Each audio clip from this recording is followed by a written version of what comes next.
Donc on est très heureux à l'École d'architecture de Paris-Malaquette pour notre 4e conférence de notre cycle d'autres reliefs, d'accueillir deux journalistes, Jade Lingard et Isabelle Régnier de Mediapart et du Monde, qui vont nous expliquer comment, j'imagine, le journalisme peut éclairer un certain nombre de débats très contemporains sur l'architecture.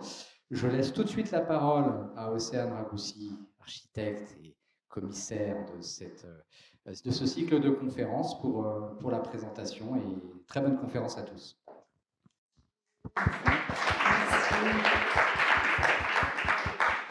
Merci beaucoup Jean-Baptiste de Froment. Alors ça fait donc un peu plus d'1 an qu'on a initié ce cycle de conférences qu'on a appelé d'autres reliefs. Et à l'origine, l'idée c'était d'inviter dans une école d'architecture des personnalités qui portent d'autres regards ou d'autres manières d'exercer, de produire et de penser l'architecture. Alors l'année dernière, on a reçu 6 invités internationaux issus d'autres écoles et d'autres pays. Et cette année, on a parlé d'autres cartes, d'autres liens, d'autres dessins et ce soir d'autres alertes en référence aux lanceurs et lanceuses d'alerte, comme vous l'aurez compris. Alors il y aura toujours différentes manières d'envisager chacun des sujets qui nous sont présentés, mais on proposait de s'arrêter sur d'autres pratiques et c'était pour marquer un temps d'arrêt et parfois faire un petit pas de côté. Et c'est ce qu'on va faire encore ce soir.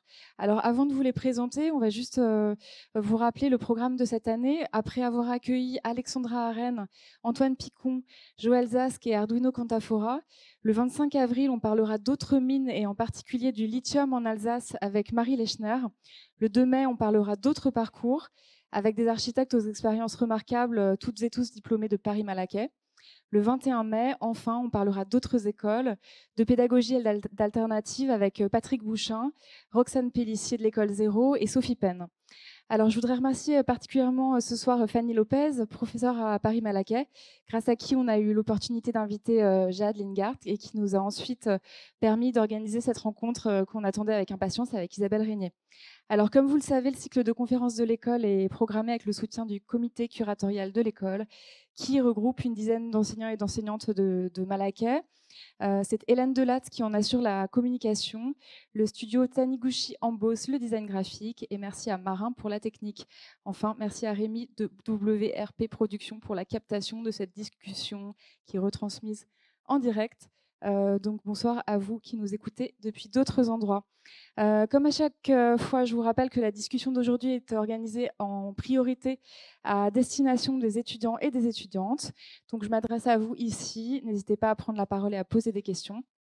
Des micros vont circuler et faites circuler la parole. Et je vous signale enfin que la conférence est suivie d'un pot qui nous attendra sur la terrasse s'il fait bon ou sur la mezzanine de Perret s'il fait froid. Alors ce soir, la table ronde est préparée par 2 enseignants et enseignantes de l'école. Marco Assenato, qui est philosophe et sociologue, docteur en sciences humaines et docteur en architecture. Il est maître de conférence à Paris-Malaquais au sein du département AAP, qui est l'acronyme de Art, Architecture et Politique. Signalons qu'il vient tout juste de publier un livre intitulé Projet et Métropole, un essai sur la critique opéraïste de l'architecture aux éditions Entremonde, et que vous devriez trouver à la bibliothèque de l'école. Et enfin, animé par Soline Nivet, architecte, professeur et critique d'architecture, habilité à diriger les recherches à Paris-Malaquais, et qui dirige au sein du département PASS un séminaire consacré à l'enquête architecturale, où il est souvent question de controverses sur des scènes situées à Paris et dans la métropole parisienne, donc qui sont aussi le sujet de ces dernières publications. Merci à vous deux d'avoir accepté d'animer ce moment et je vous laisse la parole.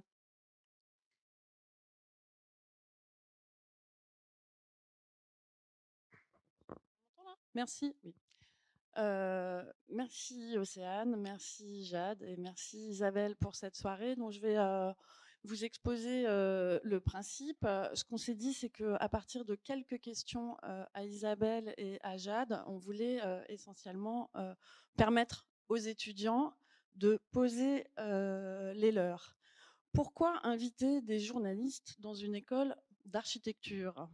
Peut-être parce qu'on s'intéresse de près à celles et ceux qui permettent de faire partager dans un grand monde des questions qu'on se pose dans un plus petit monde, mais peut-être un mouvement inverse, c'est qui permettent de faire venir dans notre petit monde des questions qu'un plus grand monde se pose à propos de nos activités. À l'école, les étudiants connaissent bien un certain nombre de sujets travaillés par nos deux invités. Le Jardin des Vertus à Aubervilliers a été longuement dessiné par les étudiants d'Yves Bellorger et Bastien Young il y a quelques années. Les étudiants de troisième année ont cette année arpenté le terrain de la ferme du Bonheur avec Roger Després et se sont posés beaucoup de questions avec lui. Beaucoup d'étudiants travaillent autour, à partir, avec, contre la question des Jeux Olympiques, que ce soit l'aménagement du village, l'organisation de la cérémonie, la question de méga-événements comme laboratoire sur des dispositifs de sécurité à échelle XXL, toutes ces questions que l'on croise dans vos publications. Et puis, plus pratiquement, il y a peut-être un intérêt pour vos ficelles, vos méthodes, vos contraintes. Ce matin, on a fait un petit exercice avec le groupe des séminaires. Ils ont écrit un article. Donc, on s'est posé des questions d'angle, de chapeau, de calibrage, d'accrochage du lecteur, de retomber sur ses pattes à la fin. On s'est aperçu que c'était pas si simple, mais en même temps que ça pouvait être assez agréable. Et c'est pour ça qu'on est très heureuse et heureux de vous entendre. Donc, l'idée, bien sûr, c'est de prendre cette soirée qui n'aura pas d'image comme une conversation ouverte et donc d'en profiter.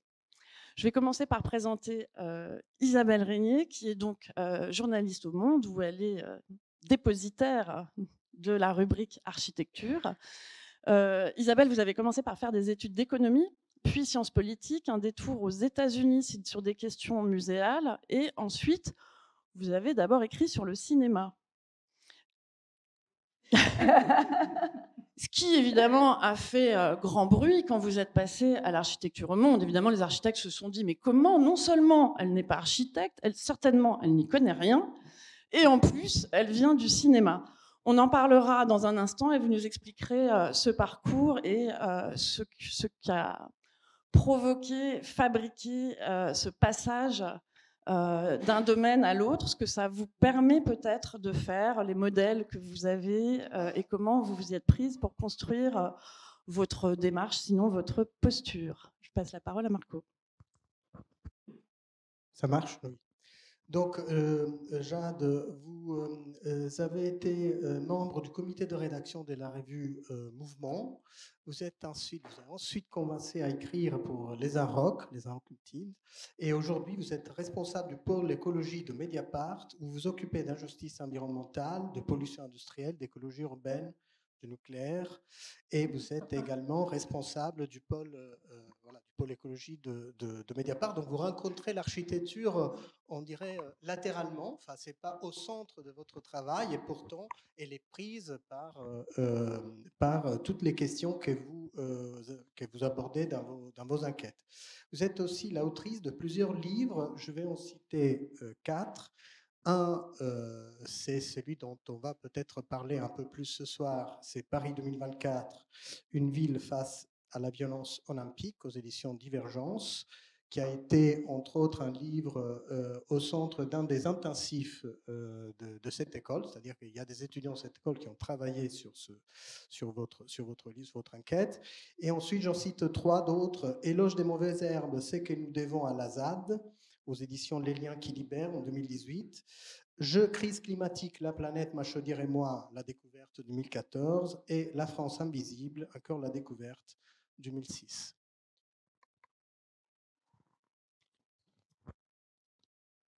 Ce qu'on propose, c'est de vous écouter chacune un petit moment sur ces parcours et sur les particularités de vos médias respectifs, de la place que vous y avez occupée, mais que aussi vous avez construite à mesure avec vos méthodes, vos sujets, vos étonnements peut-être.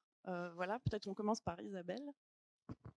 Oui, donc, moi j'écris effectivement sur l'architecture depuis, ça va faire bientôt 6 ans. C'est trop fort, ça résonne? Qu'est-ce que je peux faire? Je sens que ça résonne. Mais je sais pas. C'est bien, non? Ça va pas? Si, ça va? Non? Bon, ok. Donc, il y a 6 ans, après avoir, pendant pas loin de 15 ans, je pense, écrit sur le cinéma dans ce même journal. C'est le changement, c'est moi qui l'ai espéré, en fait. D'abord, c'était un désir que j'avais, une forme de lassitude par rapport à la critique de cinéma, pas du tout par rapport au cinéma, mais par rapport à la routine. Bon, je ne vais pas m'attarder là-dessus. Mais bref, j'avais envie de changer et en fait, il y avait une seule chose qui m'intéressait, c'était l'architecture, parce qu'on restait dans quelque chose qui était de l'ordre de la culture, de l'esthétique, mais un objet qui était, selon moi, plus directement politique, hein, plus en prise avec les transformations du monde. Et j'avais envie de pouvoir en dire quelque chose. Je ne sais pas comment dire ça. J'étais de plus en plus, je ne sais pas, interpellée. Enfin, j'étais frustrée en fait de pas avoir prise d'aucune manière sur les évolutions du monde. Je vais pas un peu dans tous les sens, mais que je trouvais de plus en plus inquiétantes et angoissantes, et dont j'avais quand même le sentiment qu'elles s'incarnaient dans ce qu'on voyait autour de nous, quoi. Les bâtiments, la ville, la transformation de la ville, et qu'en même temps, on pouvait avoir une approche critique, esthétique, et que les deux pouvaient s'articuler certainement de manière intéressante. J'avais déjà un peu ça dans le cinéma, puisque comme vous l'avez dit, je viens quand même de l'économie et tout ça. Et en fait, j'ai toujours un peu articulé enquête et critique. Et ça m'intéresse beaucoup de pouvoir faire ça.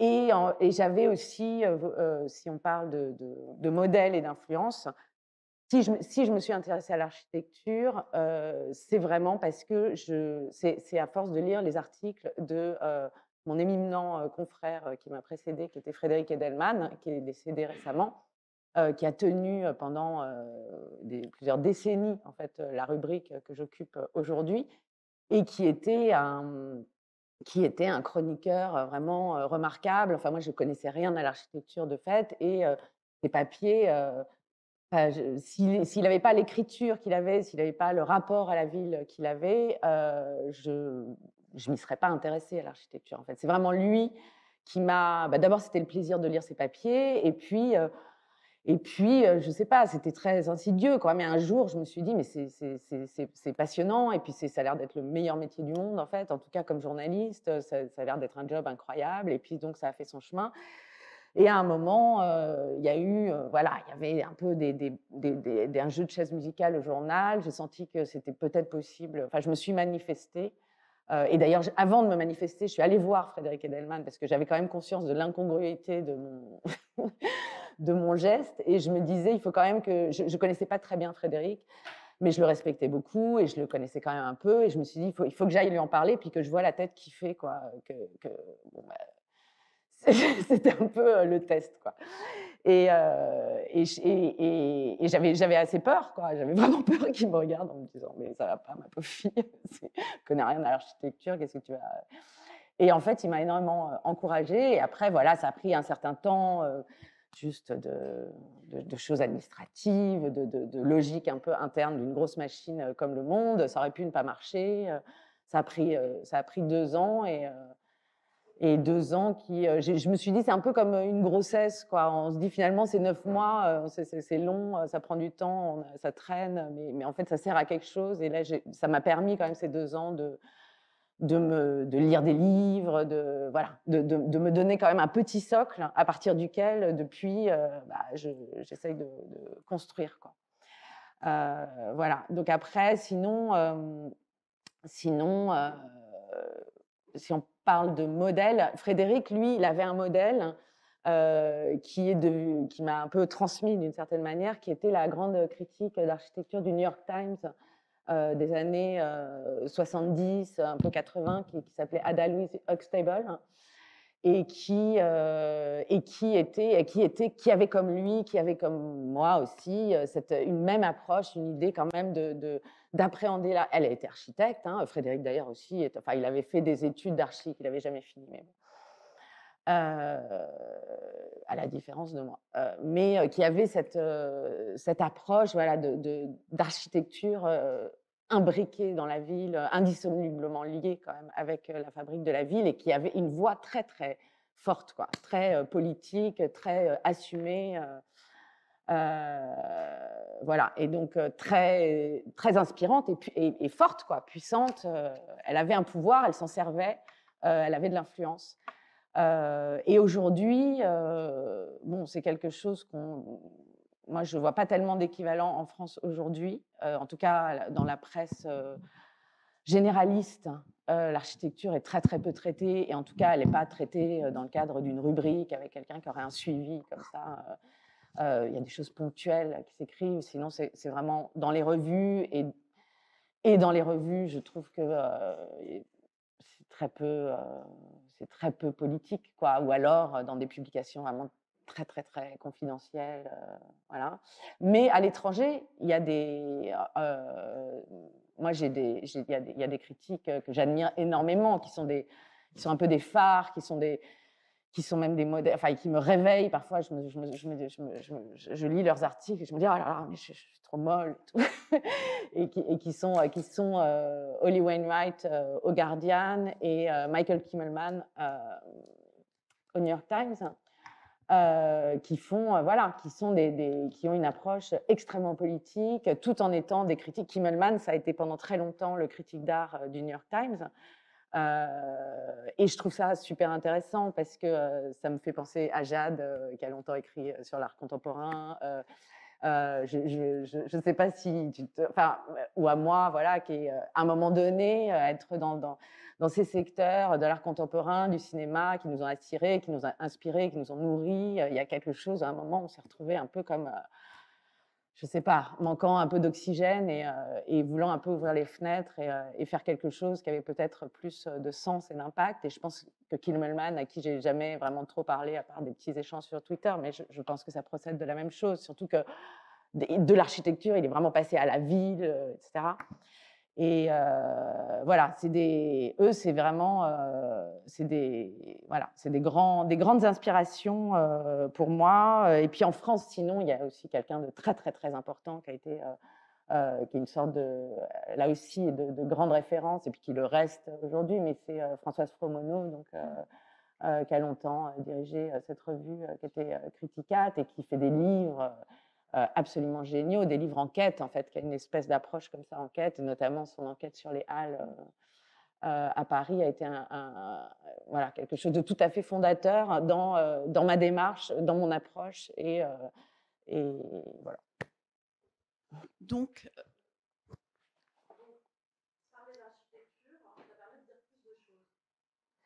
bah, pour moi, parler d'architecture, en fait, c'est comme ça que sans le formuler de manière tout à fait claire, mais pour moi, c'était une manière de raconter la transformation du monde. Et bon, bah, au début, je me suis lancée et je me souviens, la première année, je ne savais pas du tout ce que j'allais faire. Quel était le premier papier, par exemple? Pardon? Le premier papier? Je ne sais pas quel était C'était peut-être, je ne sais pas si c'était mon premier papier. Je suis partie très très vite à la Biennale de Venise, ce qui était monstrueux, parce que c'est horrible.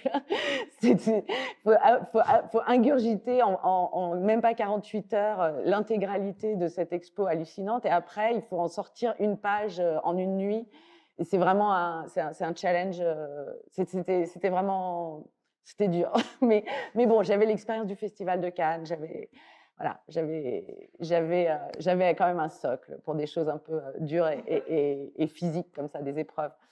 Mais je sais que très tôt, un papier que j'ai fait, c'était un papier sur un hôtel allemand qui s'est érigé juste à côté de la cité de l'immigration, de l'ancien palais de la Porte Dorée, là, de l'ancien palais des colonies.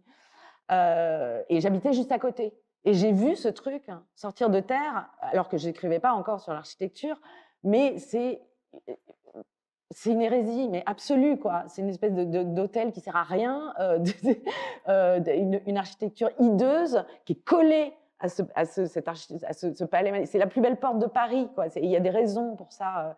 historique. Ça, c'est l'entrée dans le bois de Vincennes. Avec, voilà. Et il y a cette espèce de verrue là qui est sortie de terre. Et donc, j'ai enquêté. Et j'ai fait un papier là-dessus. Ben, personne n'a écrit là-dessus. Ça n'existe pas, ce truc. Mais en même temps, si. Enfin, je veux dire, et ça racontait plein de trucs. J'ai appris plein de trucs. Parce que c'était un de ces petits terrains délaissés en bordure du périphérique que la mairie de Paris bradait avec ses bijoux de famille à l'époque. Ça a été finalement très controversé, mais c'est jamais sorti. Voilà, j'ai essayé d'avoir des élus, je me suis confrontée à une omerta pas possible. Finalement, la seule personne qui m'a parlé, c'était le pauvre architecte qui était fier de son projet, et j'étais quand même gênée parce que je me suis appuyée. C'était dur. Mais voilà, c'était un de mes premiers papiers, et c'était assez emblématique. Enfin voilà, il y avait quelque chose. Et puis après, je m'étais dit, bon, de toute façon, je vais essayer de rencontrer les architectes, donc sans doute je vais faire des portraits. J'en fais plus beaucoup des portraits, mais je m'étais dit, voilà, on est quand même dans un milieu où il y a un problème très net d'égalité de genre entre où les femmes sont très mal et peu représentées dans la profession. Et donc je m'étais dit, je ne ferai que des portraits de femmes architectes pendant 1 an. Et donc, j'ai fait plein de portraits de femmes architectes. J'ai rencontré plein de femmes architectes. Voilà. Donc, c'est une des manières que j'ai eu de me lancer un peu dans le bain. Voilà. Jade, on te laisse la parole pour le même exercice. Ok. Bonsoir à tout le monde. Vous m'entendez là ou pas? Super.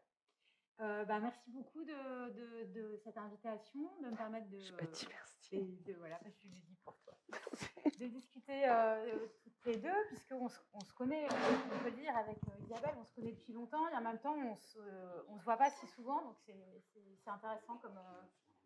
Ah oui, d'accord. C'est vrai, ça qu'il n'y avait pas ce petit écho. Comme c'est très poli ici, si on m'entend. Sinon, je peux parler fort, et peut-être en parlant fort, vous m'entendez? Ah oui, pardon. Ah. Bon. Ah, ça y est, là, ça marche. Ah, c'est moi qui n'étais pas bien positionnée. Et là, comme ça? Si je parle comme ça va ou pas? Ah oui, ça devient un peu caverneux. C'était mieux avant. Bon, je commence et vous me dites si en termes de son, c'est possible? Okay. T'as un pouce levé, là. Ok, merci. Donc, oui, donc, moi, je suis journaliste à Mediapart, comme ça vous a été dit juste avant. Et il est vrai, comme Isabelle le rappelait, en réalité, moi, j'ai commencé mon travail de journaliste en écrivant sur l'art. Donc, c'était à une autre époque, à la fin du XXe siècle, aux Inrecuptibles, à l'époque où c'était un autre journal que ce que c'est aujourd'hui. Et en fait, c'est un sujet que j'ai beaucoup aimé, mais c'est un milieu en fait avec lequel j'ai eu plus de difficultés, et dont je suis partie au bout de quelques années, notamment encouragée par un artiste que j'aimais beaucoup et qui a été enseignant à l'école des Beaux-Arts à côté pendant longtemps, qui s'appelle Christian Boltanski, et qui un jour m'avait confrontée, enfin pas confrontée, mais était venu me voir un soir dans un vernissage en me demandant « mais qu'est-ce que tu fais là ? T'as pas d'autre chose plus importante à faire que d'être à un vernissage ?» C'était au musée d'art moderne de la ville de Paris.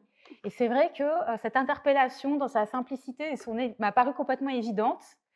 Et effectivement, il y a des choses plus importantes. Et ça m'a mis sur le chemin d'un travail de journaliste complètement différent, en réalité. À l'époque, sur les mouvements sociaux. Et à l'époque, on était toute fin des années 1990, tout début des années 2000. Donc, c'était un grand moment de mouvement altermondialiste. Donc, je me suis plongée, en fait, dans une couverture assez politique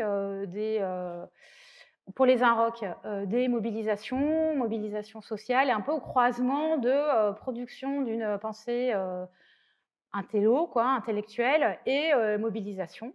Et tout ça m'a conduit à l'année 2007, année à la fin de laquelle j'ai rencontré l'équipe qui allait créer Mediapart, qui ne s'appelait pas encore Mediapart, et qui cherchait en gros des journalistes dans Paris, qui étaient à la fois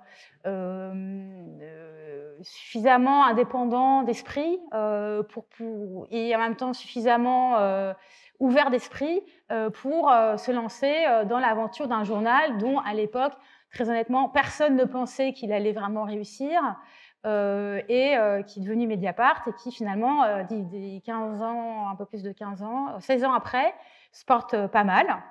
Et donc, j'ai eu cette chance d'être contactée à l'époque. Et ce qui s'est passé, c'est que la grande chance que j'ai eue, au-delà du fait d'être très vite appelée à participer à cette expérience de Mediapart, c'est que ça a été d'être appelée pour participer à un journal qui se créait. Et en fait, ce que j'ai découvert, c'est que dans cette situation-là, on a une liberté extraordinaire, parce que j'ai pu choisir les sujets sur lesquels je travaillais. Comme tout le monde partait de rien, finalement, il y avait plein de possibles. Et il se trouve que 2007, c'est le moment où j'ai vraiment pris conscience de l'importance de la question climatique, qui a été mon entrée dans le sujet de l'écologie. Moi, c'est vraiment venu par la question du changement climatique. Et que quand j'ai proposé au directeur de la rédaction de Mediapart, qui était à l'époque François Bonnet, qui donc constituait son équipe, et que voilà, je lui dis, ben moi, il me sollicitait pour autre chose, mais peu importe, et que je lui ai demandé, mais qu'est-ce que vous avez prévu sur l'écologie? Il m'a répondu, alors moi, l'écologie, franchement, faut fermer l'eau du robinet quand on se lave les dents, vraiment, il y a des trucs plus importants dans la vie. Et là, on était en 2007, il y avait déjà eu le rapport du GIEC, le premier rapport du GIEC qui avait été très médiatisé. Moi, je revenais, pour tout vous dire, du blocage de l'aéroport de Heathrow à Londres, où pas commencer à se tenir, mais se radicaliser, entre guillemets, la mobilisation contre l'extension d'une 3e piste de l'aéroport, le Third Runway, lutte qui a duré ensuite pendant 15 ans. Bon, bref, ça m'a paru totalement incongru. J'étais même un peu désolée pour lui qu'il soit encore tellement en retard, en fait, par rapport à la question. Ce qui fait que, bon, in fine, il m'a embauchée pour faire autre chose, mais tout en me disant, oh, ben, si vous voulez faire de l'écologie, hein, ce sera possible. Donc, voilà, ça a commencé comme ça. Mais évidemment, c'est drôle maintenant, mais à l'époque, c'était voilà, un peu déstabilisant. Mais l'aspect, comment dire, je parle de ça parce que l'aspect positif, c'est que ça m'a ouvert, enfin, ça m'a donné une très grande liberté pour travailler de la manière dont je le souhaitais sur ce sujet énorme de écologie-climat. Et quel est le rapport avec l'architecture? C'est qu'en fait, moi, cherchant un peu ma voie journalistique face à cet immense sujet, assez vite, j'ai rencontré deux prises sur ce sujet de l'écologie. La première, ça a été la question des infrastructures. Lié à toute la bataille qui commençait quasiment en même temps que Mediapart, toute la bataille qui commençait à se mener à côté de Nantes contre l'aéroport de Notre-Dame-des-Landes, qui, moi, m'a passionnée tout de suite parce que il me semblait que tout était condensé dans cette histoire, c'est-à-dire la question du changement climatique de manière hyper concrète avec « faut-il un nouvel aéroport dans cette ville ?» La question du rapport entre la ville et la campagne, puisque dans une vision comme ça un peu binaire que j'avais complètement à l'époque, j'ai un peu moins aujourd'hui, mais est-ce que c'est légitime, bonne idée de détruire un bocage pour construire un aéroport? Ça posait toute la question aussi de la démocratie en fait environnementale, c'est-à-dire qui décide. Est-ce que c'est OK que des élus locaux, en lien avec leur chambre de commerce et d'industrie, décident de créer cet aéroport, alors qu'en fait, les conséquences de ces émissions de gaz à effet de serre concerneront tout le monde, en fait, tous les habitants et habitantes. Et par ailleurs, très vite a commencé un mouvement d'occupation qui est devenu un espèce de creuset politique, mais même sensible, de pratique de comment vivre et habiter autrement, donc avec toute une culture, enfin toutes les couleurs, toutes les palettes des cultures libertaires et anarchistes, et notamment toute la question de comment habiter ensemble. Donc, qu'est-ce qu'on habite? Donc, qu'est-ce qu'on se construit si on se met à habiter un endroit qu'on veut défendre? Ah, mais dans ce cas-là, comment est-ce qu'on cohabite avec le bocage, avec les forêts? Et donc, voilà, moi, il me semblait que toutes les questions d'écologie étaient condensées là-dedans. Évidemment, c'était un mouvement qui était par ailleurs, très décrié, très stigmatisé, très combattu par l'État, très réprimé. Il y avait toute une série d'affrontements, des tentatives d'évacuation, des batailles. En plus, ça devenait épique. Bon, donc il y avait tout ça qui se racontait, et en fait, plus moi je suivais sur ce mouvement, plus j'allais sur la ZAD, plus je rencontrais tous les gens qui venaient y habiter, parce qu'il y a un moment, il y avait des centaines de personnes qui habitaient dans cet endroit, c'était vraiment hyper passionnant, quoi, si je puis dire, et puis inspirant, dérangeant, troublant, mais très, voilà, c'était vraiment une très grosse source d'inspiration. Plus ça me conduisait à vraiment m'interroger sur cette question des infrastructures. C'est-à-dire qu'il y avait un peu à la fois comment on habite, comment on se recrée un habitat. Donc il y avait toutes les expériences en termes d'habitat léger, de cabanes, de décisions, d'habitat collectif, qui touchaient à l'écologie et aux enjeux de droit au logement, d'auto-organisation du droit au logement, etc. Mais il y avait aussi en face toute la question de l'infrastructure, avec cet aéroport et toute la problématique qui a été un peu résumée par ce slogan « Contre l'aéroport et son monde », mais effectivement qui m'a fait comprendre que en fait, les infrastructures, ce n'est pas juste des équipements fonctionnels décidés par des élus. En fait, avec ces infrastructures, vient toute une vision du monde, et donc une vision d'un univers institutionnel, hiérarchique, très lié à une vision de l'économie, pour moi, hyper datée, c'est-à-dire cette vision croissanciste, où il faut, c'est toujours bien de construire parce que ça crée des points de PIB en plus, et avec toute la matérialité, l'impensé de la matérialité, des pollutions, des émissions de gaz à effet de serre, qui avait en fait une espèce de condensé politique lié à ces infrastructures. Et donc via cette entrée par l'aéroport de Notre-Dame-des-Landes, ça m'a conduit à m'intéresser à découvrir, pas découvrir, non pas que ça existait pas par ailleurs, mais pour moi, à découvrir pour moi à quel point c'était foisonnant, quoi, comme question. Donc après, j'ai travaillé un peu sur le Lyon-Turin, sur des LGV, les centrales nucléaires, la question des déchets, bon, qui nous éloignait un peu. Mais vous voyez, moi, et donc c'est l'architecture, le bâtiment, le construit, j'y suis venue comme ça, en fait. Donc d'une manière hyper politique et très en prise, en fait, avec des mobilisations sociales. Et l'autre prise que j'ai trouvée sur l'écologie, un peu parallèlement, ça a été celle de ce qu'on peut, pour résumer, je pourrais appeler écologie urbaine, justice environnementale, c'est-à-dire toute la question de la ville, mais par le biais de qu'est-ce que la ville fait à ses habitantes et à ses habitants, notamment en termes de pollution, notamment en termes de vulnérabilité aux canicules et au dérèglement climatique. Et de ce point de vue-là, il se trouve que vraiment, toujours à cette même année 2006-2007, dans ces eaux-là, on était juste après l'ouragan Katrina, qui avait ravagé une partie de la ville de New Orleans, en Louisiane. Et ce moment-là de l'ouragan Katrina, il a été très frappant parce que c'était sans doute la première catastrophe climatique identifiée en tant que telle à toucher les États-Unis, donc la plus grande puissance économique du monde, mais à toucher cette ville de New Orleans, une ville très noire, et notamment non seulement très noire, mais très raciste, et très marquée par la ségrégation spatiale, et dans laquelle les quartiers habités par les personnes noires ont été les plus impactés. Et les plus impactés, non seulement du fait de la manière dont l'inondation s'est déroulée, mais surtout de la manière dont ces habitantes et habitants avaient été abandonnés.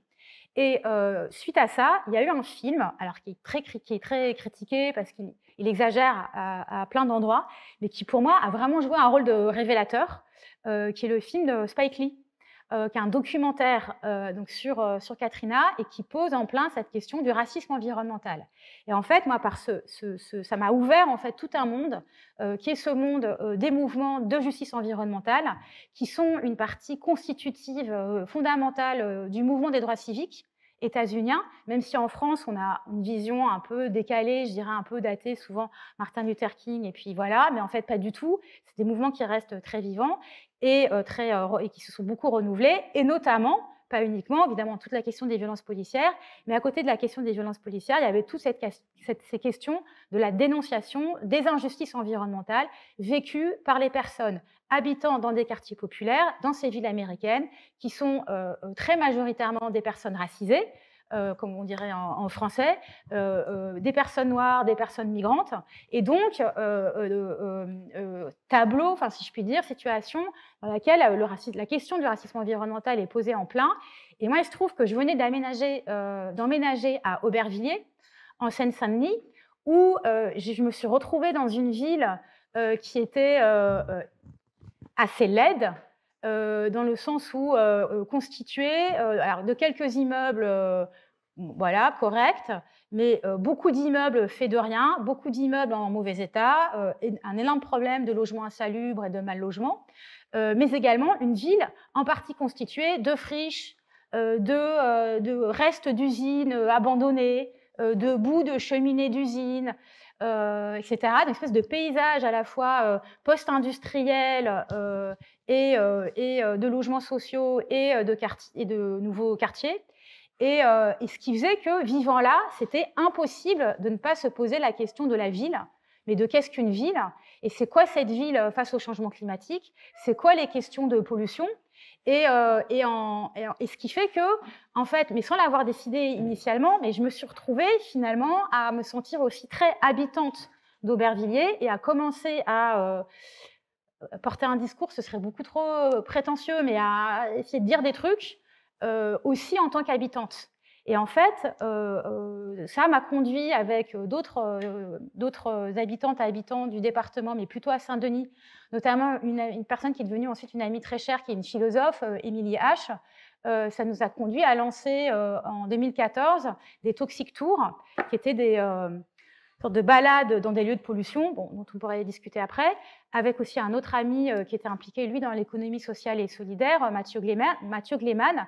Et pourquoi je vous parle de ça? C'est que, en fait, le fait de du coup, vraiment travailler, parce qu'on a organisé, on travaillait, en fait, ces Toxic Tours, on les organisait autour de lieux qui étaient émetteurs de gaz à effet de serre, parce que c'était lié au sommet sur le climat, la COP21, qui allait se tenir, dont on savait qu'il n'allait absolument pas parler de la Seine-Saint-Denis, alors que nous, ça nous paraissait fondamental, avec nos lunettes de justice environnementale, de mettre la Seine-Saint-Denis dans le tableau du changement climatique. On était plus sur le climat à l'époque que sur les enjeux de pollution. Et en fait, cette expérience-là, d'organiser ces tours, d'aller voir les habitantes et habitants, de les rencontrer, d'organiser avec eux, m'a ouvert donc un autre monde de sujets journalistiques. J'ai récupéré ensuite, via des sujets dans Mediapart, la question des data centers, par exemple, et de leur pollution, des nuisances pour les voisins et des pollutions qu'ils entraînaient, des consommations énergétiques qu'ils entraînaient, mais donc toujours en lien avec les infrastructures, mais dans la ville, la question des autoroutes urbaines. Et finalement, je n'ai cessé de me retrouver en tant que journaliste, à travailler donc sur ces équipements, ces infrastructures, donc encore une fois, du bâti, des constructions, mais vraiment, encore une fois, par un biais politique, c'est-à-dire en interrogeant qui décide, dans quel intérêt, avec quelle prise d'avis ou même de consultation des habitants. Et c'est ce que j'ai... Enfin, voilà, tout ça, petit à petit, pour vous dire que les choses se sont construites de manière très pragmatique, en fait, dans mon parcours. Que mon travail journalistique s'est nourri de mes expériences donc, militantes, de la même manière que mes expériences militantes ont nourri mon travail journalistique. Mais bon, vous imaginez bien, et peut-être qu'il y aura des questions là-dessus, qu'évidemment, ça a posé des questions, parce que comme je l'ai fait de manière très assumée, assez publique, notamment par mon implication dans la défense de la lutte des jardins ouvriers des vertus, voilà, ça m'a d'une certaine manière, à des moments, ça m'a un peu sorti des codes habituels de ma profession, notamment les questions d'objectivité, de neutralité. Donc, moi, je critique très fortement, mais j'accepte d'en discuter. Mais je trouve ça, voilà, c'est un carcan, en fait, un carcan intellectuel qui est très problématique, qui crée plein de biais politiques dans la manière dont cette profession s'exerce. Et donc, tout ça, je termine là-dessus, m'a évidemment conduit, je dirais de manière quasiment inévitable, à m'intéresser aux Jeux Olympiques, puisque ces Jeux Olympiques, se passant en très grande partie en Seine-Saint-Denis, donc dans le 93, réunissait toutes mes passions, si je puis dire, infrastructure, équipement, quartier populaire, non-démocratie, et ça m'a conduit peut-être devant vous ce soir. Merci. Est-ce qu'à ce stade, il y a des questions à nos deux invités sur leur parcours, peut-être sur leur posture engagée, militante, distante, des questions d'enquête, de sujet?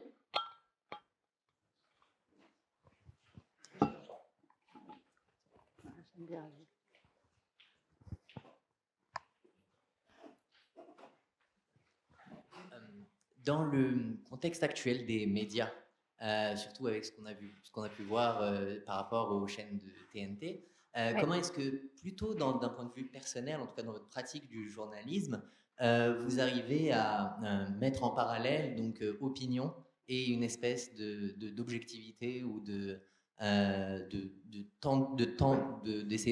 tendre vers de l'objectivité, spécialement chez Mediapart? Est-ce qu'il y a des directives, disons, générales, ou est-ce que les opinions sont complètement avouées et, disons, mises en pratique par les journalistes au jour le jour?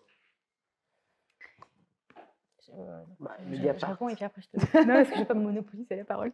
Oui, merci merci de cette question qui évidemment, bon, voilà, ça ne vous a pas échappé qu'on est dans un moment médiatique qui est très compliqué, hein, avec vraiment une poussée très forte de l'extrême droite dans les médias, avec voilà, un espace médiatique pour cette extrême droite qu'on n'avait pas vu depuis des années. Donc c'est sûr que ça change beaucoup de choses, dans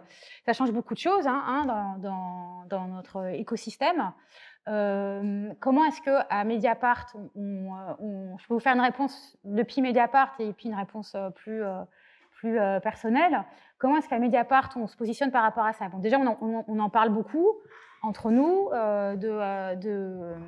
de ce moment-là, c'est-à-dire à la fois en termes d'enquête sur qu'est-ce qui se raconte sur CNews, puisque c'est notamment à CNews que je pense, ou dans les émissions d'Hanouna, qu'est-ce qui s'y raconte, qu'est-ce que ça dit en fait de notre moment politique, de notre moment social. Donc ça, je dirais, c'est déjà pour nous un sujet de travail, et ce n'est pas une façon de contourner votre question. Ce que je veux dire, c'est qu'en conférence de rédaction, donc on a tous les matins, enfin, comme au Monde évidemment, tous les matins on a une conférence de rédaction à 10h, et régulièrement on a des sujets de désaccord qui apparaissent. Et en fait, un peu la méthode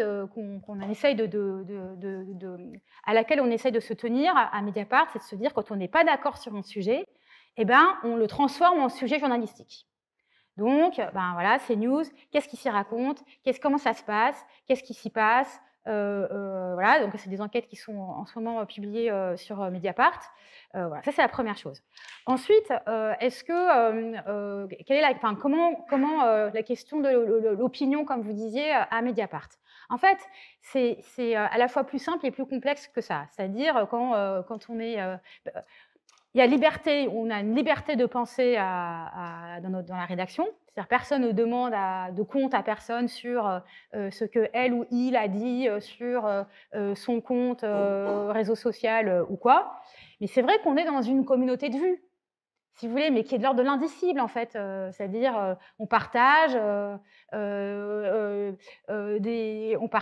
ne sais pas comment on pourrait dire, une forme d'humanisme progressiste, de croyance dans l'importance de la lutte contre les inégalités, l'importance de la démocratie, la solidarité vis-à-vis des migrants, l'importance de l'écologie. Bon, voilà, et ça, c'est parce que les personnes qu'on recrute dans notre rédaction, mais aussi dans le reste de l'équipe, soit elles viennent vers nous parce qu'elles se retrouvent dans ce que Mediapart porte, soit on s'intéresse à leurs articles et à leurs enquêtes, parce qu'on s'y retrouve d'une certaine manière. Donc, ça se fabrique de façon très empirique, cette chose-là.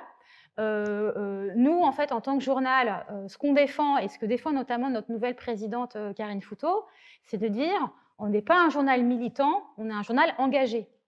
Et un journal engagé, ça veut dire quoi? Ça veut dire que on fait des enquêtes, donc c'est très pragmatique, encore une fois, mais ces enquêtes, la manière et les angles d'enquête qu'on choisit et les questions qu'on pose à nos institutions et aux autorités, elles sont nourries, tissées, alimentées par notre vision du monde. Et donc, le fait que voilà, c'est insupportable pour toutes les personnes de notre équipe, je pense que c'est insupportable que tant de gens meurent en Méditerranée pour essayer de rejoindre la France ou l'Europe.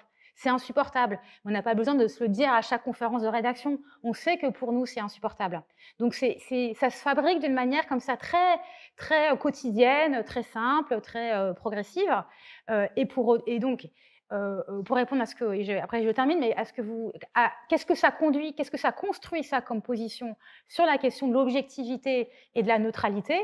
Ce que ça a conduit, c'est qu'on ne parle pas d'objectivité, parce qu'on ne croit pas que l'objectivité existe.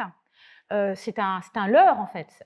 Et c'est même, pour moi, une idée un peu dangereuse, si vous voulez, un peu fallacieuse, parce que ça tendrait à faire croire qu'il y a une bonne manière de décrire le monde et que donc toutes les autres sont biaisées et donc illégitimes. En fait, non. Il y a plein de manières de raconter le monde et de le décrire.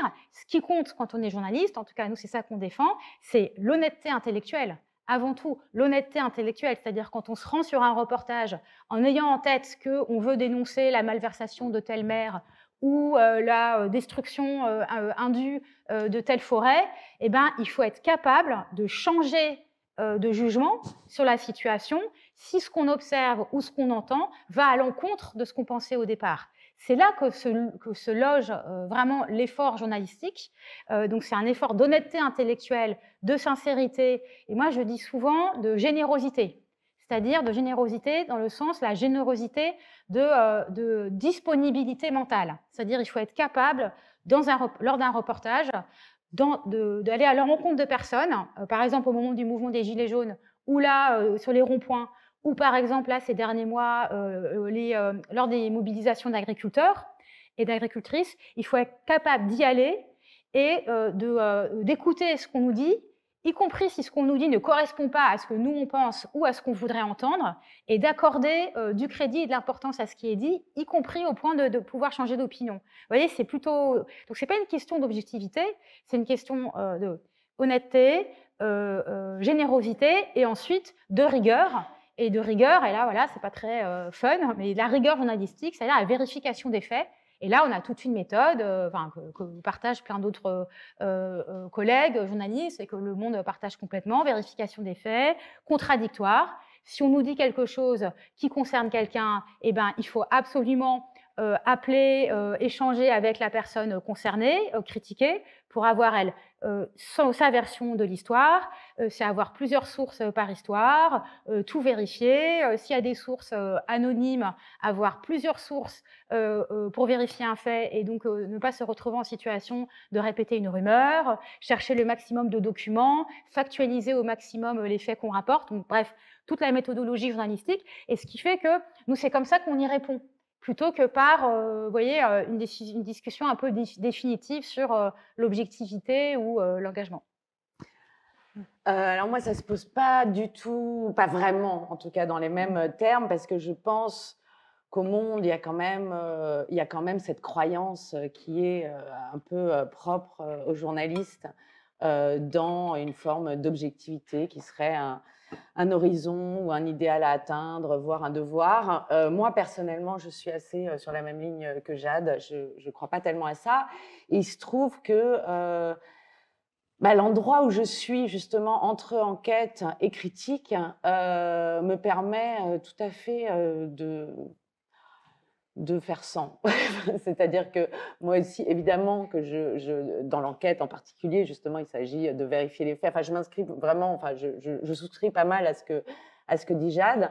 Et c'est vrai que j'ai une position que je trouve extrêmement privilégiée dans ce journal. Enfin, en fait, bon, finalement, tous les journalistes au monde ont leur grande liberté. Après, ils en font ce qu'ils veulent. Moi, je suis quand même un peu un électron libre. Je vais très peu aux conférences de rédaction. Je suis pas tellement... La culture est très peu intégrée dans la rédaction du journal lui-même. Il y a toujours eu... En fait, il y a ça quand même dans toutes les rédactions. En général, la culture, c'est un petit peu un état dans l'état, c'est quelque chose d'un peu différent. C'est souvent des gens qui n'ont pas des formations de journalistes, les critiques, qui viennent d'ailleurs, etc. Et donc, voilà, moi, c'est complètement mon cas. Je n'ai pas du tout fait d'école de journalisme. Et je souscris aussi à cette idée, enfin, en tout cas, ma pratique, je la vis complètement comme un engagement. Il y a beaucoup d'intuition, enfin, il y a un rapport sensible, il y a un rapport esthétique aux objets auxquels je vais m'intéresser. Et puis après, avec ça, sans doute, souvent, derrière, je vais aller creuser et ça va donner lieu à une enquête. C'est-à-dire que, en fait, si je prends je sais pas, un objet comme ça, c'est ça qui est génial, je trouve, dans l'architecture, et c'est ça qui en fait un objet passionnant pour le journalisme, c'est qu'on peut vraiment le prendre par n'importe quel bout, on peut rentrer par n'importe quelle fenêtre et le traiter de 1000 manières. Je parlais au début des portraits d'architectes femmes, même si aujourd'hui je ne fais plus vraiment ça, je suis très contente de l'avoir fait. Je suis très contente d'avoir fait ça pendant 1 an, d'avoir mis en avant des architectes femmes parce que elles étaient des femmes, parce que aussi je trouvais ça intéressant. Je ne prenais pas n'importe quelle architecte femme, évidemment, mais de les valoriser plus qu'elles ne l'avaient été jusque-là dans les médias. Mais bon, je peux aller voir un bâtiment et puis finalement faire une critique du bâtiment, dire, voilà, parler d'harmonie, de lumière. Et je fais ça. Et je ne le fais pas souvent parce que la production architecturale... déjà n'est pas toujours aussi enthousiasmante que ça. Et puis parce que sauf vraiment émotion très forte ou sentiment de voir tout d'un coup une œuvre, un bâtiment qui est au bon endroit, enfin qui fait sens, qui est dans les bons équilibres, je vais toujours essayer de déplacer un petit peu les choses, parce qu'on est en fait, quand on est journaliste en architecture, on se retrouve, il y a quand même tout un dispositif que moi, qui n'était pas du tout là quand j'étais journaliste en cinéma, qui est qu'on va visiter un bâtiment, on va être pris par la main par l'architecte, qui va nous raconter dans l'oreille pourquoi les choses sont comme ça, et donc transformer notre regard, enfin vraiment influencer beaucoup la perception qu'on va avoir des choses, ce qui est nécessaire dans une grande mesure, puisqu'il faut comprendre un bâtiment, il faut comprendre le programme, il faut comprendre l'endroit où il est, il faut comprendre comment était le sol,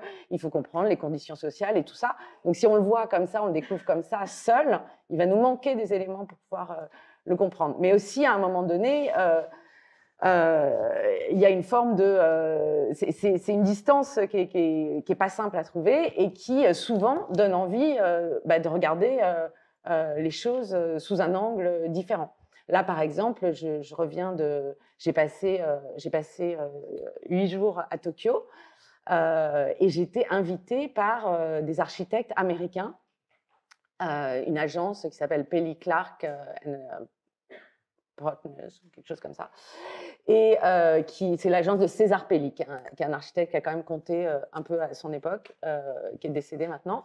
Et c'est des architectes qui font des tours. Ils font des tours en verre, ils font des tours aux États-Unis, ils font des tours au Japon. Ils font des tours, je pense, en Chine. Enfin, voilà. Ces espèces de tours en verre bleu, là, comme ça, qui poussent un peu partout. Un peu moins en Europe, mais quand même, on a nos tours du haut.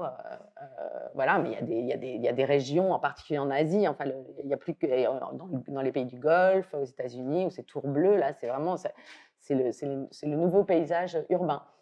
Et donc, j'étais invitée par ces architectes. Et au début, quand j'ai reçu cette invitation, j'allais la mettre à la poubelle tout de suite, quoi. Je ne vais pas être invitée, ça n'a aucun sens. Et puis, en fait, j'ai réfléchi.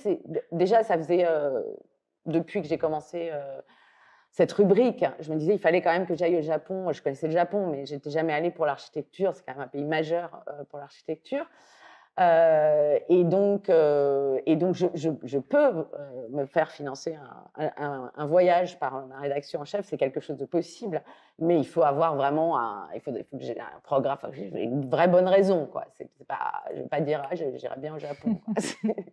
Et jusqu'à présent j'en avais pas eu, et donc tout à coup j'ai commencé à me dire ça pourrait quand même être l'occasion d'aller au Japon, et puis ces tours là au milieu de Tokyo, c'est quand même intéressant. Donc je me disais bon, il va falloir que je me débrouille pour négocier mon indépendance là-dedans, mais bon, moi je pars du principe que si j'accepte des invitations si je suis sûre de pouvoir écrire un article, et après je me dis il peut être négatif, c'est pas un problème. Si je suis invitée, si les gens payent pour m'inviter, je me dis la politesse elle est de faire un article, mais elle n'est pas nécessairement de faire un article positif.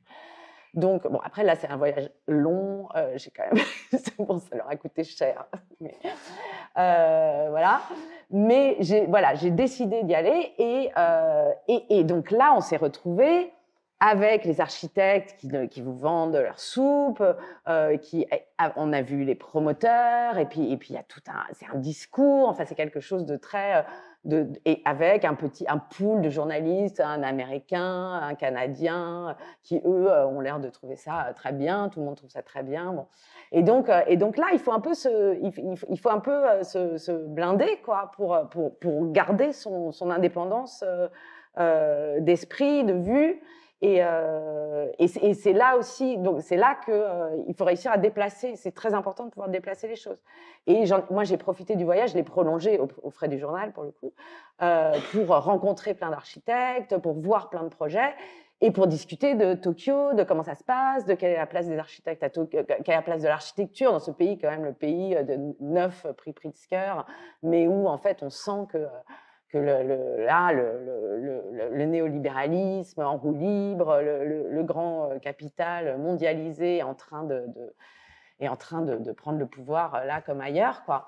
Et donc en parlant avec ces gens-là, j'allais pas les voir simplement pour parler des tours de Pelli & Clark, mais en fait tout ça m'aide à comprendre en fait voilà, quand j'accepte une invitation aussi, c'est pour en faire quelque chose, c'est-à-dire c'est pour rester, je reste longtemps, j'essaye de comprendre l'endroit où je suis, j'essaye de comprendre comment ça se passe, et je suis samedi, là il y aura la double page je ne sais pas si je réponds du tout à la question, je raconte cette anecdote parce que c'est symptomatique en fait de ma pratique, et de cette manière qui est en fait qui est cette approche que j'ai, qui est entre la critique et l'enquête, où il y a à la fois de l'intuitif, du sensible, de l'esthétique, et une approche quand même très politique, enfin je veux dire, il faut le dire aussi, et tout ça s'accorde avec, oui, ça je l'ai pas dit non plus, mais une énorme liberté que j'ai, c'est-à-dire que et ça, c'est une différence énorme avec l'époque où j'écrivais sur le cinéma. Enfin, c'est pas qu'on n'était pas libre au cinéma, mais j'étais beaucoup moins libre parce qu'on était complètement dépendant de l'actualité. Il y a 15 films qui sortent par semaine et on était un peu comme un hamster dans sa roue, à voir tout ce qui sortait, à écrire sur tout ce qui sortait, y compris les choses les plus anodines. Et donc à faire des articles qui n'intéressaient personne, même pas à soi-même. Enfin bon. Et là, c'est le contraire en fait. Là, il y a pas c'est moi qui crée l'actualité. Je fais absolument ce que je veux. Je sais pas, j'ai 3 marronniers par an. J'ai le Grand Prix d'architecture, le Pritzker, la Biennale de Venise, et puis basta, quoi. Et le reste. Et en plus, je trouve ça important de le faire. Donc voilà. Mais voilà. Mais le reste. Je fais ce que je veux, donc si un jour je vais voir un bâtiment et je me dis ça quand même ça vaut le coup de faire une belle critique, de valoriser. Après je vais voir plein de choses que j'ai trouvées un peu moins intéressantes et je me dis bon pour le lecteur du Monde quand même parler d'un truc qui est pas mal mais moyen, voilà. Donc soit j'en parle pas, mais ça peut revenir parce qu'après je fais des articles thématiques, ça va me donner, je sais pas moi, un article sur les constructions en terre ou alors sur je sais pas toutes sortes de sujets possibles. Avec cette idée de déplacer toujours les choses, les angles, d'avoir ma conscience. Par exemple, voilà, le livre de Jade, pour moi, ça a été super important. De la même manière qu'à Tokyo, ça va être de mes conversations avec les Japonais, pour les JO. Évidemment que les JO, alors je parle pas beaucoup de marronniers et d'actu, là quand même, il y a de l'actu, quoi. Là, je suis obligée, je savais que ça allait être un de mes grands sujets de l'année, qu'il y avait quelques bâtiments qui avaient été construits, le village olympique, des restaurations, donc j'avais quelques sujets en tête. Et en même temps, quand je reçois le livre de Jade, c'est génial, parce que là, ça me donne une matière. Jade a énormément travaillé pour ce livre, c'est évident. C'est vrai. On le sent. Donc, il y a un travail d'enquête, je ne sais pas si c'est 2 ans ou plus, mais qui est extraordinaire, parce que moi, c'est un travail que je n'aurais pas eu le temps de faire. Je veux dire, je n'aurais pas d'ailleurs forcément voulu enquêter, mais beaucoup de ce qu'elle a défriché pour moi, ça m'a nourri, et ça m'a permis de tout d'un coup de voir les choses autrement que la manière dont la Solideo va me les présenter, et qui rejoint les intuitions que j'ai, mais qui à un moment donné, c'est pas si simple d'avoir ces informations non plus. Non, c'est sûr. Non, donc je rends hommage à ce livre, voilà, pour le livre lui-même, mais aussi parce que voilà, ça m'a aidé, comme le livre de Françoise Fromono sur les Halles, et ce qui m'a permis de faire ce qui a été, je pense, le premier papier sur la gare du Nord, le projet de la gare du Nord, qui a fini par capoter. Mais parce que j'ai rencontré les architectes qui m'ont présenté ce projet, j'ai commencé à m'y intéresser, j'avais lu le livre de Fromono, je me suis dit, tiens, il y a quand même un peu des échos entre le projet des Halles et ce truc-là, et voilà. Peut-être qu'on peut enchaîner, vraiment, il me semble que tout ce qu'on est en train de se dire, en effet, l'enquête sur les Jeux Olympiques que vous avez fait, Jade, peut être un exemple de ce rapport à l'objectivité et en même temps à l'engagement. Vous dites qu'il s'agit, au début de votre livre, que vous n'avez jamais voulu faire un livre contre les Jeux Olympiques, mais plutôt vous poser une question, au bénéfice de qui et avec quelles conséquences, directes et indirectes, pour les villes et les territoires concernés, cette énorme affaire des Jeux Olympiques allait se faire. Il en résulte une enquête qui prend la forme d'une analyse de ce que vous appelez l'économie dysfonctionnelle des Jeux Olympiques, et vous en tirez un modèle que vous définissez d'extractivisme olympique. Je vous laisse après réagir. Moi, j'aurais 2 questions peut-être autour desquelles vous interroger. La première est... et il y a dans votre profil, vous l'avez par ailleurs dit et répété, un côté d'engagement évident, explicite. Et dans cette enquête, à l'exception de la lutte, saluée comme la très belle lutte des jardins ouvriers pour la défense des jardins ouvriers des Vertus à Aubervilliers, les luttes n'y sont pas. Il y a pas c'est comme si ce processus se passait sans conflit. Il y a plutôt des habitants qui subissent plus ou moins des mesures. Alors ça, c'était ma première question. Si c'est un choix, on les fait peut-être que l'enquête est uniquement sur le dispositif, disons, et non pas sur les contradictions, ou s'il n'y en a pas eu, ce qui serait quand même donné. Et la deuxième question, c'est sur ce fantôme qui apparaît à un moment donné et comme un fantôme dans toute cette histoire, qui est l'architecte. Dominique Perrault, à un moment donné, apparaît avec son urbanisme de liaison, avec cette idée de pouvoir créer, je cite ex nihilo, une communauté humaine, alors que tout, dans l'événement des JO, est une antithèse de la sobriété. Fin de citation. Alors, deuxième question, c'est le rôle, la fonction, à votre avis, selon votre regard, des architectes, même le pouvoir peut-être, des architectes dans des histoires comme celle des JO, mais qui est par ailleurs la même question, on pourrait la poser à propos des Halles, et François Fromono a fait un peu le même un exercice similaire. Oui, merci de ces questions. Alors, c'est vrai que les mobilisations anti-JO sont peu présentes dans mon livre, mais c'est pour la raison que que vous disiez, c'est-à-dire que moi j'ai vraiment essayé de travailler sur la machine olympique, espèce de méga machine olympique et l'infrastructure, quoi, l'esprit de l'infrastructure, le grand projet. Et qu'est-ce que c'est que ce grand projet? Comment il se met en place? Et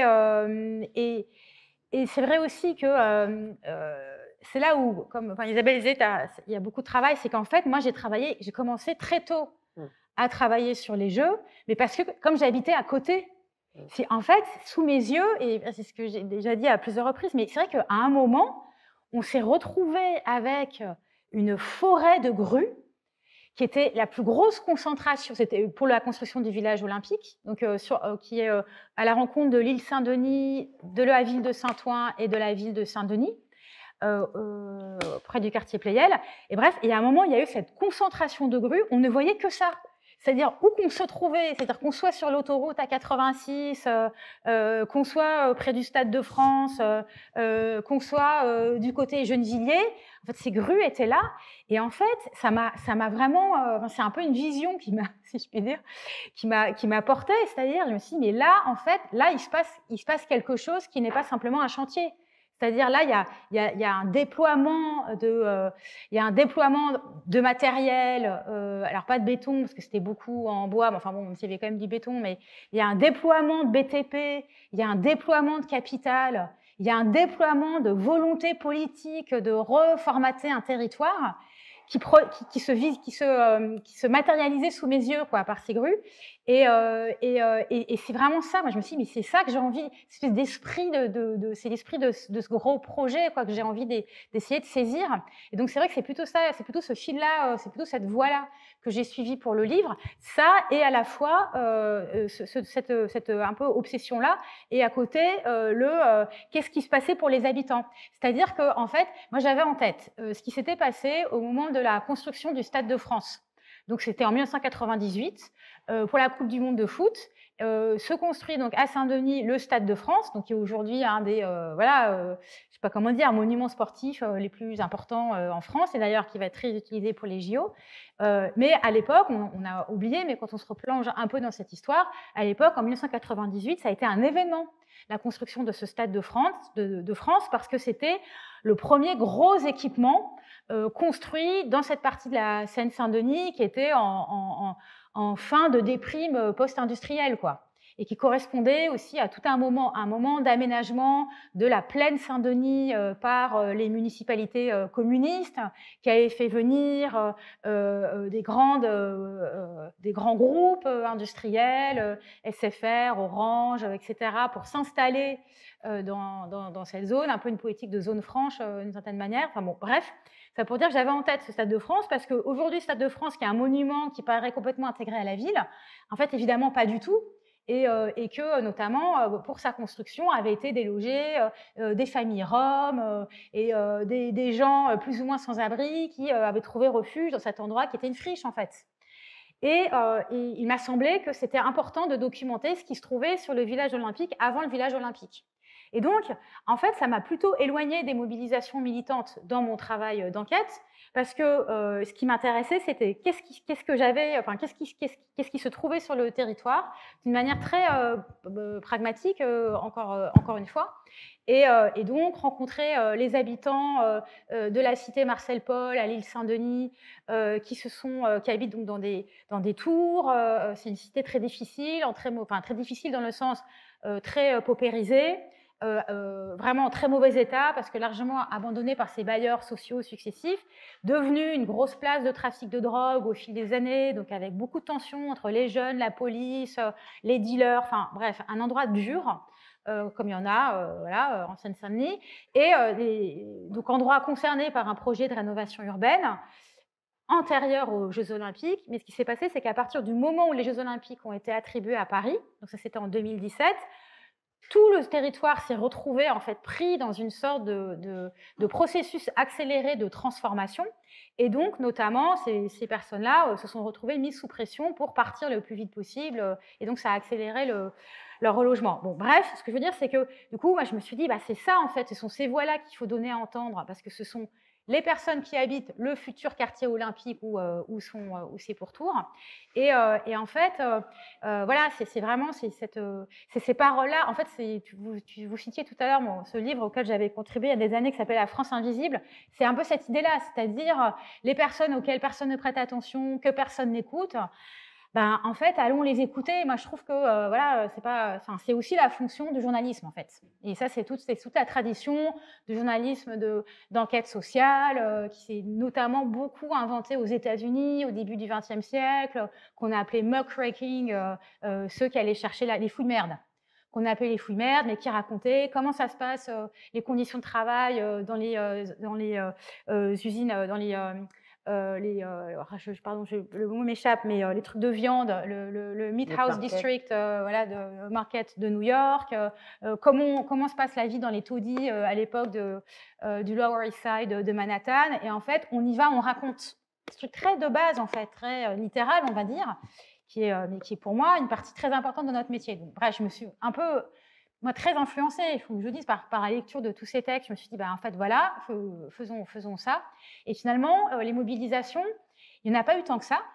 Il y en a, elles existent toujours. Le collectif Saccage 2024, aujourd'hui le revers de la médaille, et puis d'autres. Il y a une carte de Saccage 2024, une carte des saccages olympiques avec à chaque fois la citation des collectifs qui se sont créés. Mais c'est vrai qu'il y a eu peu de mobilisation, pour plein de raisons dont on pourrait discuter. Il y a néanmoins eu des habitants qui, très tôt, ont essayé de faire entendre, de proposer des contre-projets aux aménagements. Et donc ça, quelque part, encore une fois, parce que ces paroles étaient assez fragiles, très minoritaires, voilà, c'est plutôt ce fil-là que j'ai suivi.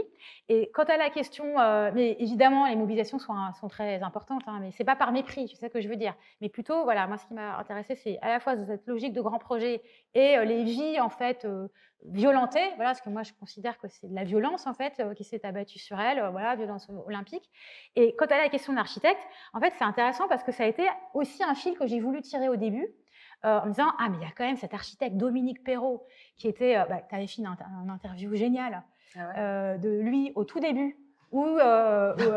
tu te souviens pas? Comment j'ai réussi à faire ça? Ben ouais, tu avais fait une interview de Dominique Perrault et où il expliquait le projet du village olympique et en gros, il expliquait son programme, en fait, son programme artistique, architectural, réouvrir ce quartier à la Seine, et en gros, avec un discours très, moi je trouvais très Far West, c'est-à-dire dans le sens un peu la nouvelle frontière. Donc en fait, voilà, Paris s'étend, cet endroit finalement décrit comme quasiment, ou en tout cas dans son discours, les habitantes et habitants y existaient très peu, et plutôt c'était un discours de la formidable opportunité des Jeux Olympiques pour redévelopper un territoire.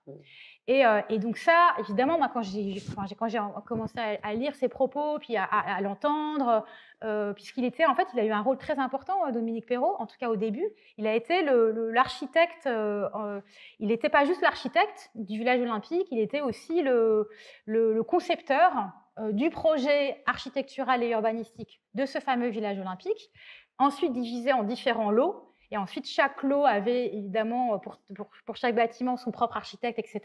Et c'était un peu le chef architecte de toute de tout le projet. Et moi, j'ai essayé de l'interviewer. Mais j'ai essayé, mais je ne sais pas combien de fois. C'est-à-dire, mais beaucoup. Il était méfiant. Je n'ai jamais eu de réponse. Je n'avais pas de réponse. Et au bout d'un moment, je me suis dit, t'aurais dû m'appeler. Non, mais je t'ai demandé, est-ce que j'ai le bon numéro? Donc j'ai refait ça. Je me suis dit, Isabelle, elle a réussi à l'interviewer. Peut-être que moi, je vais réussir à l'interviewer. Et en fait, rien, mais vraiment rien. Donc je me suis, donc j'étais en échec. Là, journalistiquement, j'étais en échec. C'est-à-dire, j'avais pas accès. Après, il se trouve, mais voilà, c'est pas tellement intéressant. Mais j'ai eu un projet de documentaire télé à un moment avec une autre journaliste sur les JO, et moi j'ai dit, faut faire le village olympique, c'est hyper intéressant, ça raconte plein de trucs et tout, et pourquoi pas on va mettre des caméras sur les immeubles, comme ça on va les voir monter, enfin voilà, et on n'a jamais eu accès non plus à l'agence, c'est-à-dire c'était vraiment fermé, Et donc, là, j'ai renoncé. Au bout d'un moment, j'ai renoncé. Et la seule chose, c'est que je suis allée à la Biennale d'architecture de Versailles. Je croyais que tu avais renoncé parce que tu l'avais trouvé trop langue de bois. Mais même pas. J'ai même pas pu constater la langue des bois. Donc, je le cite indirectement. Et donc, pour finir, il y avait cette Biennale d'architecture à Versailles. Je ne sais pas si vous êtes déjà allés. Et donc, j'y suis allée il y a 2 ans parce qu'il y avait justement une salle Jeux Olympiques et sur le village olympique. Et une expo faite par Perrault. Une expo faite par Dominique Perrault. Je me suis dit, c'est l'occasion. Donc, j'y suis allée. Et en fait, j'en parle dans le livre, mais c'était pareil, c'était saisissant.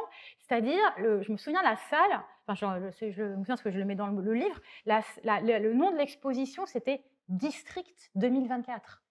C'est-à-dire, je me suis dit, c'est fou, c'est comme ce film de science-fiction District 9. C'est excellent film. Excellent film.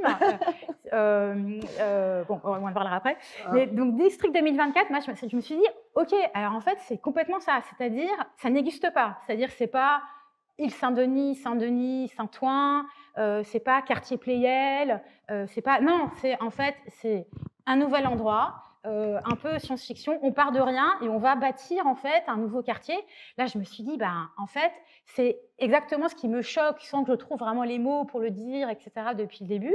Donc voilà, je me suis dit, en fait, c'est la pièce qui manquait au puzzle que moi je racontais de mon côté, c'est-à-dire une des raisons pour lesquelles il se passe ce qui s'est passé, c'est-à-dire les 1500 personnes délogées et l'effacement de l'histoire en fait très riche.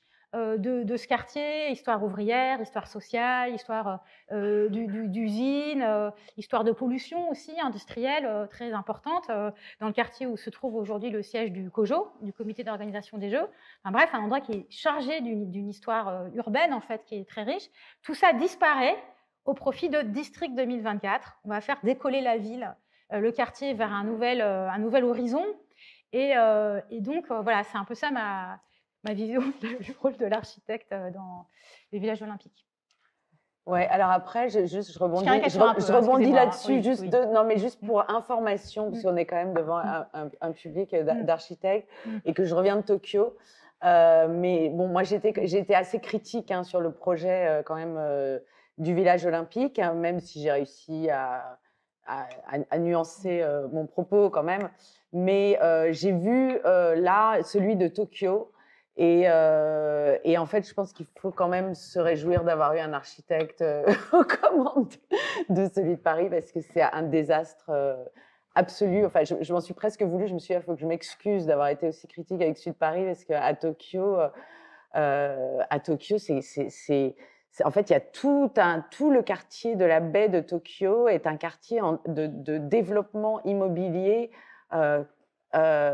C'est des barres d'immeubles collées les unes à côté les autres, les unes derrière les autres, qui n'ont absolument aucun caractère, aucun sens. C'est de la promotion immobilière ultra brutale, et le village olympique, mais aussi les installations olympiques, parce qu'ils ont beaucoup plus construit qu'en France. Ils ont fait beaucoup de stades, d'équipements divers. Et par exemple, c'est juste, bon, je rebondissais, mais parce que j'ai trouvé ça vraiment intéressant et terrible dans ce pays en particulier, qui est le Japon, qui a un tel rapport à l'architecture. J'ai rencontré Kazuyo Sejima, qui est donc une des 2 associées de l'agence Sana, j'imagine que ça vous parle, qui est quand même à peu près l'architecte la plus révérée de tout le Japon, qui a voulu, en fait, elle m'a dit, nous, on était, comme les Japonais, quand même, le pays a très très bien accueilli en fait les Jeux. C'était il y avait une sorte de liesse comme ça nationale, et donc elle dit, nous, on voulait faire un stade, on voulait participer quoi au JO, et elle me dit, on n'a même pas été éligible au concours. On remplissait pas les conditions. Ils font des musées partout dans le monde. Ils font le Rolex Center de l'école polytechnique de Lausanne. Ils font des bâtiments qui ont donné, je sais pas, ils ont donné une forme à notre époque. Ça, enfin, c'est énorme, ça. Ils ont le prix Pritzker. Ils n'ont pas eu le droit de faire un stade. Et c'est un peu là où ça en est, l'architecture au Japon aujourd'hui. Voilà. C'était juste un petit rebond par rapport au. Est-ce que sur le sujet, avant d'ouvrir à des questions plus plus général, hein, peut-être sur ces questions d'engagement, de critique, la différence entre journalisme et critique, comment on peut être embarqué et quand même avoir accès aux sources et qu'est-ce qu'on fait de ces sources, etc., si on a le temps. Est-ce qu'il y a des questions sur les JO, sur la manière de couvrir les JO de part et d'autre, sur ce que ces travaux que vous connaissez ont éveillé comme questions chez vous, des contradictions peut-être avec ce qui vient de dire, ou des compléments, parce que vous êtes quand même pas mal à, que ce soit en studio ou en dessin ou en séminaire, quand même à vous poser des questions qui entrent en écho avec celles qui viennent d'être abordées par Jade Lingard et Isabelle Régnier.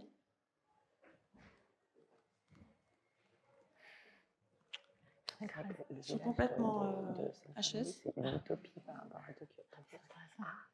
Des questions peut-être plus générales. Carrément carcérale. Et en même temps, ça s'est vendu comme un petit pain. Oui, une question plus générale du coup, et pas tellement sur le sujet des JO.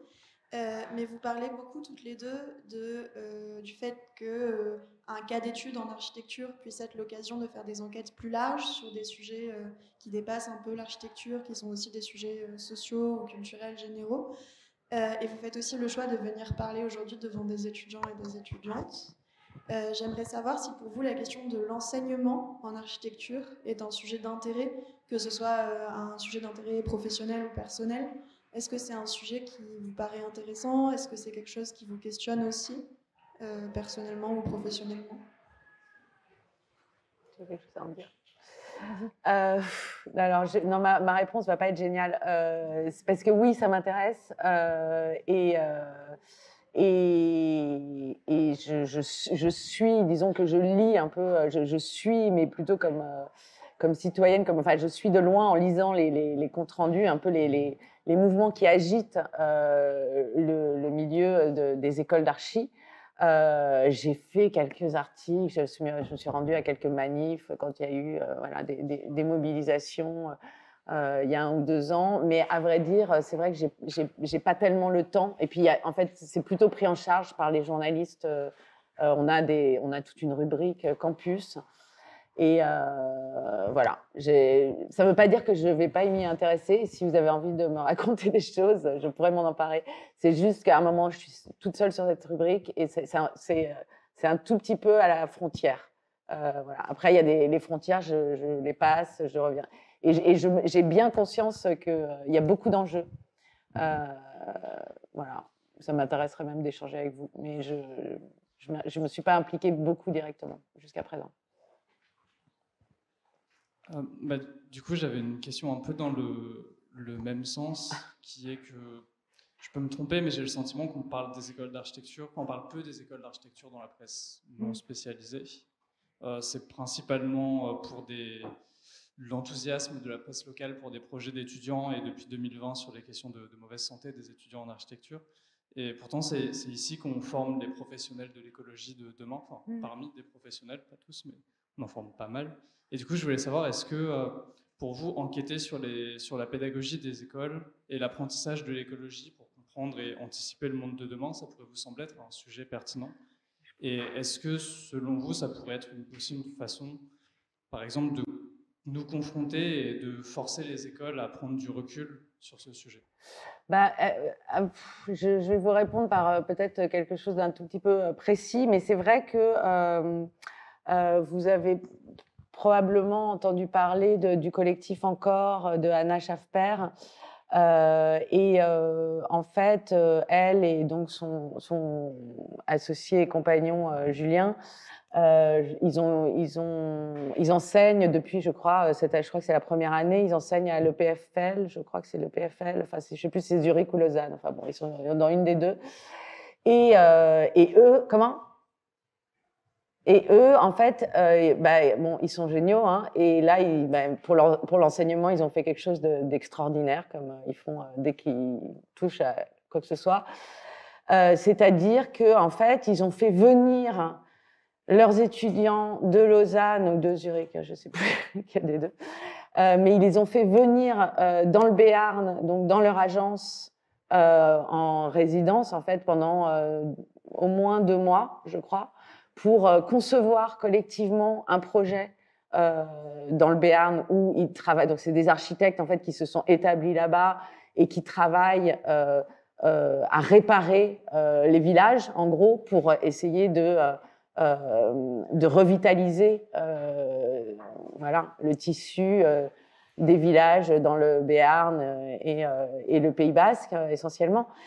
Et donc là, ils ont plein de projets géniaux là-bas dans une éthique un peu de construire le moins possible, réparer, faire avec l'existant.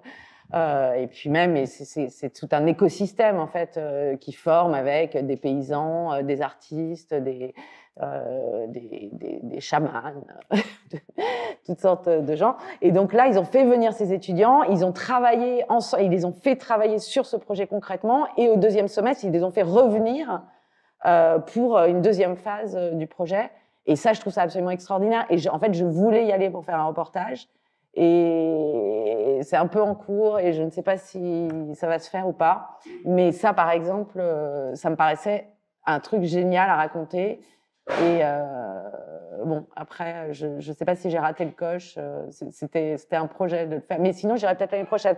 Ça, par exemple, voilà, c'est une expérience spécifique. Parce qu'après, aller dans un amphi... ou même raconter un projet. Enfin, il faudrait vraiment en fait que je vienne. Ça ne veut pas dire que je le ferai pas. Peut-être une année, je vais me dire, allez, je vais suivre une classe et puis je vais raconter. Je vais venir 4, 5, 6 fois. Mais c'est pas quelque chose qu'on peut faire juste une visite comme ça. Ça n'a pas de sens. Donc c'est pour ça qu'un projet, là, j'ai trouvé que c'était un projet extraordinaire et qui pouvait raconter mais tellement de choses en fait autour de cette expérience que j'aurais bien fait un papier comme ça. Après, une autre, ça peut prendre toutes sortes d'autres formes. Mais c'est vrai que je ne vais pas me mettre à suivre l'enseignement de manière un peu... là, je laisse plutôt ça à mes collègues qui travaillent sur l'éducation. Voilà.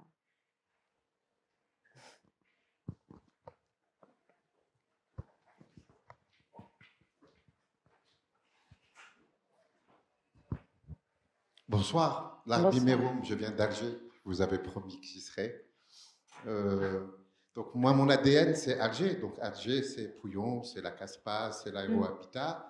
Et mon ADN pédagogique, puisque j'ai 60 ans, ça a été Henri Siriani, Pourtant Park, dans le meilleur des moments, le nouvel de Nemousus, pas celui d'Abu Dhabi, bien sûr. Et à chaque fois que je viens à Paris, je visite tout ce qui se fait. Et depuis une dizaine d'années, je visite tout ce qui se fait dès que ça dépasse 500 ou 600 logements. Et je me rends compte, en visitant Saint-Ouen, Confluence, Bordeaux, qu'il y a une forme de... Je sais pas, il y a tellement d'originalité dans des bâtiments qui sont différents uniquement sur l'aspect extérieur, puisque les normes et les contraintes financières font que les plans se ressemblent. Je ne pense pas qu'il y ait des plans très différents entre deux bâtiments partout où j'ai été voir. Donc cette originalité forcée, ce souci que les bâtiments ne se ressemblent pas quand ils sont côte à côte, je veux dire, toute cette... c'est pas un gavage, mais il y a vraiment un forcing sur cette histoire d'originalité. Qu'est-ce que vous en pensez? Ça peut ressembler à du jazz, mais c'est un peu trop jazz tout le temps, hein, de 8h à... Le jazz, c'est bon le soir, mais je veux dire, tout le territoire avec du jazz, ça fait un peu trop. Donc, avec mon petit ADN de fille sur le parc Bercy, je trouvais ça simple, même si c'est un peu répétitif, mais ça me rappelait des choses simples qu'on peut enregistrer d'un seul coup. Aujourd'hui, qu'est-ce que ça donne, l'architecture des Françaises d'aujourd'hui, l'architecture du logement d'aujourd'hui? J'aimerais avoir votre avis. Oui, l'architecture du logement, je ne sais pas si on peut répondre. Enfin, moi, je n'ai pas tellement envie de répondre sur est-ce que c'est bien l'éclectisme ou est-ce que c'est bien une forme d'uniformité. Je pense que ça dépend. Après, moi, le logement aujourd'hui, c'est quand même c'est assez triste. Hein. Comme vous disiez, déjà, les plans sont quand même toujours les mêmes. Et puis, on est quand même dans des projets de... On est dans de la promotion immobilière. C'est quand même essentiellement des petites boîtes comme ça qui se répètent. Alors après, il y a l'enveloppe, mais de toute façon... enfin, moi, une fois de temps en temps, je vois un projet très enthousiasmant. Souvent, ça dépend souvent des projets quand même de logement social. Souvent, il y a quelques bailleurs sociaux à Paris en particulier. Mais moi, le logement, oui, à la fois, je vais voir et puis j'essaye de me forcer à continuer à aller voir parce que, en fait, il y a souvent des choses quand même qui émergent. Mais c'est tellement ponctuel, je sais pas, c'est un peu désespérant quand même le secteur du logement. Je sais pas exactement, mais c'est sûr que Pouillon, voilà, on pourrait encore parler du Japon. Là, je reviens, comment s'appelle-t-il, Riken Yamamoto, le prix Pritzker de cette année. Lui, il est très investi dans le logement social, enfin pas forcément social d'ailleurs, dans le logement en général, mais avec une idée très sociale derrière, qui est que par le logement, et y compris les grands complexes de logement, il veut recréer de la communauté. Recréer, c'est-à-dire en référence finalement au zoning et même à toutes les forces qui uniformisent, y compris dans la baie de Tokyo, là dont je parlais, le village olympique, voilà. Donc lui, il cherche un projet de logement social, ça doit être une communauté. Et il a fait, par exemple, j'ai visité, en fait, je l'ai vu, je l'ai tout de suite repéré, parce que dans la baie de Tokyo, dans cet endroit où il y a vraiment que des barres d'immeubles qui sont toutes pareilles et c'est effrayant et c'est complètement oppressant et c'est d'une tristesse infinie. Et là, il y a un énorme projet qui pourrait peut-être à un œil vraiment qui s'intéresse pas ressembler, enfin voilà, rappeler tous les autres. Et en même temps, on voit tout de suite qu'il y a quelque chose de différent. Il y a des percées, il y a une variété parce que c'est un grand complexe un peu comme ça. Mais justement, chacune des façades est un petit peu différente, mais il y a quand même une idée. C'est juste une variation sur une idée générale. Et quand on rentre, donc je suis allée visiter le projet, et là, il y a toute la philosophie de Yamamoto qui s'exprime, c'est-à-dire qu'à la différence de tout ce qu'il y a à côté, on a des commerces, des services au rez-de-chaussée. Il y a donc des espèces quand même de percées dans certaines façades. Et puis lui, tout son truc, c'est que il veut permettre aux habitants de pouvoir partitionner leur logement pour pouvoir créer un espace de travail à eux, voire un petit commerce. Un petit commerce soit pour eux, mais soit pour le louer et qui leur permettent de financer leur logement. Et après, il fait aussi des espaces publics au premier niveau qui font des espèces de passerelles comme ça, qui sont aussi percées. Et donc, tout le projet, et ça, j'ai trouvé ça génial parce qu'il y a 1000 personnes qui habitent là-dedans. C'est un truc énorme, c'est un grand ensemble. Et lui, il aimerait développer des choses plus petites aussi, hein, à toutes les échelles. Mais bon, voilà, ça répond pas du tout à votre question sur le logement en France. Mais je trouve que le logement en France, c'est difficile de répondre globalement. Et même sur la question de, oui, effectivement, je sais pas, moi, quand on va les ZAC, la plupart des ZAC, c'est effrayant, c'est triste, mais c'est aussi parce que c'est la qualité des matériaux qui est ultra pauvre, tout est à l'école. C'est pas une bonne approche de l'architecture, je sais pas comment dire, c'est la logique du privé quand même qui...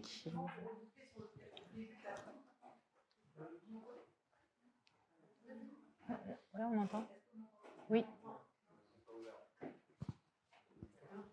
Là, vous m'entendez? Oui. Oui, juste pour rebondir sur ce que vous venez de dire sur le logement et peut-être pour reboucler sur le début de la conférence, sur votre remarque à toutes les deux sur le lien entre vos papiers, l'architecture et l'imbrication forte avec la politique en général.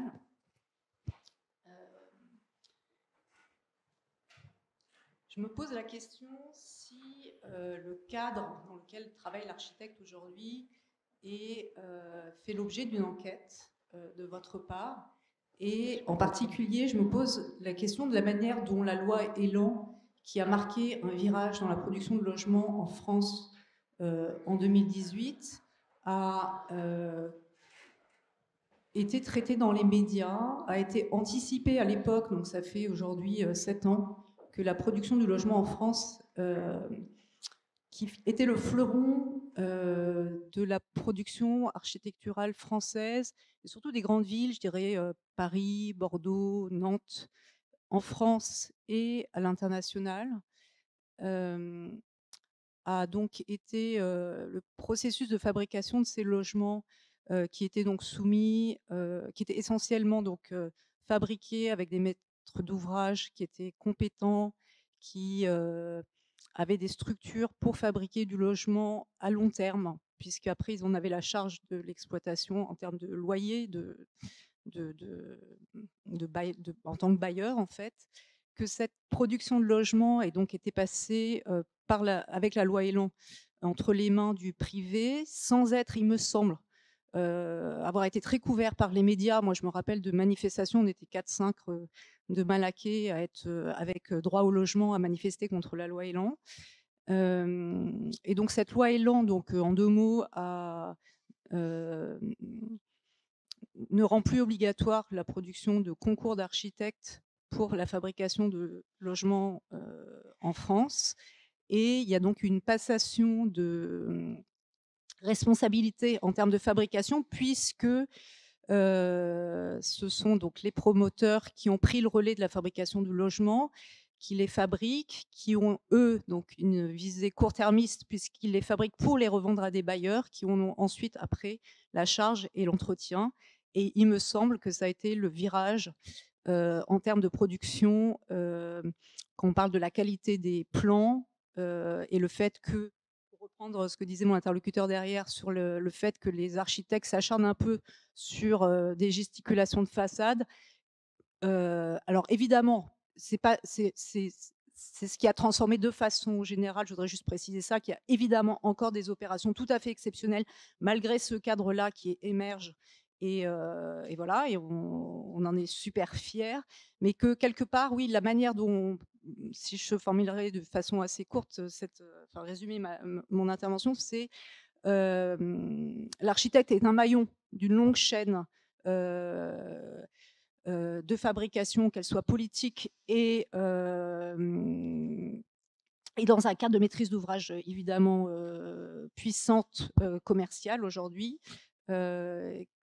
Quelle est la place de comment le rôle de l'architecte est-il traité dans ce contexte général au sein des médias? C'est difficile. Ouais. Non, mais ça, ce que vous exposez là est en soi une problématique hyper intéressante, mais c'est difficile. Moi, j'ai aucune idée de dire comment est-ce que les médias globalement ont traité la loi Elan et ses conséquences. Ce que je peux simplement avoir en tête, c'est les discussions qu'on a en conférence de rédaction à Mediapart. Je pense que on a fait quelques articles sur la loi Elan. Je pense pas tant que ça. En fait.